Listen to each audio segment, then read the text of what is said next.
আসসালামু আলাইকুম।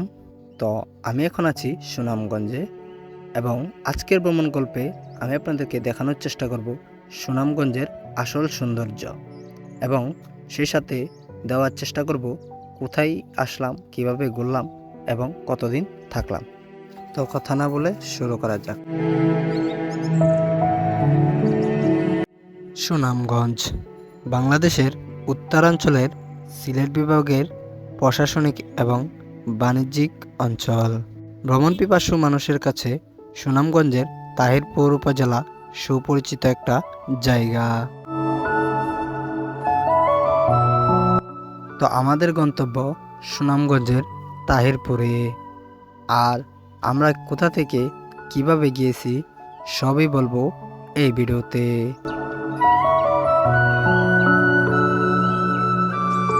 ভৈরব থেকে নেত্রকোনার যতগুলো বাস আছে সবগুলোই লোকাল, তাই আমরা কিশোরগঞ্জ থেকে সিএনজি নিয়ে নিলাম নেত্রকোনা কলমাকান্দার উদ্দেশ্যে। আল্লাহর নাম নিয়ে উঠে পড়লাম সিএনজিতে।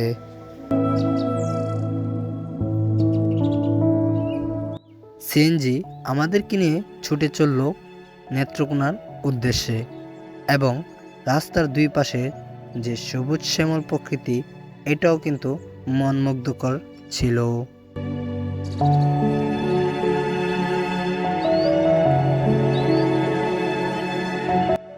প্রায় 3 ঘন্টারও বেশি জার্নি করার পর আমরা চলে এলাম নেত্রকোনায়।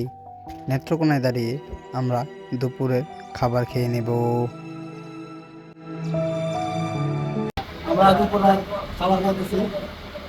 খাবার খাওয়ার পর কিছুক্ষণ রেস্ট নিয়ে আবারও আমরা সুনামগঞ্জের উদ্দেশ্যে রওনা করব। দুপুরের খাবার খাওয়ার পর আমরা নেত্রকোনা থেকে বেরিয়ে কলমাকান্দার উদ্দেশ্যে রওনা হয়ে পড়লাম এবং সিএনজি ছুটে চলছে তার নিজ গতিতে।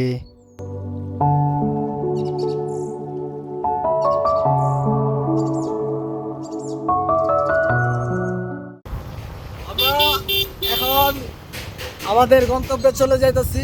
একটা মোটরসাইকেল নিয়ে নিলাম এবং আমরা চলে যাব সুনামগঞ্জের তাহিরপুরে। পরন্ত বিকেল উপভোগ করতে করতে আমরা ছুটে চলছি তাহিরপুরের উদ্দেশ্যে।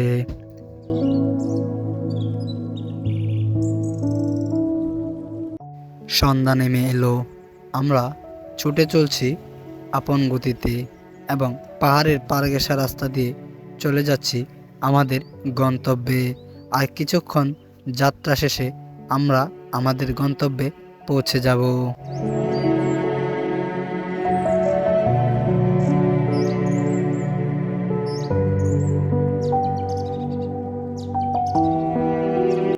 অবশেষে চলে এলাম তাহিরপুরে। আস্তে আস্তে সন্ধ্যা হয়ে গেছে। এখন আমরা চলে যাব আমার এক ফ্রেন্ডের বাসায়। ওখানে গিয়ে ফ্রেশ হয়ে আজকে রাত এখানেই থাকবো এবং পরের দিন সকালে ইনশাল্লাহ বেরিয়ে পড়ব প্রকৃতিগুলো দেখার উদ্দেশ্যে। তো বন্ধুরা, পরের দিন সকাল আমরা কোথায় কোথায় ঘুরলাম, কি কি দেখলাম সবই দেখিয়ে দেব পরবর্তী ভিডিওতে। ততক্ষণ পর্যন্ত ভালো থাকুন, সুস্থ থাকুন। আল্লাহ হাফেজ।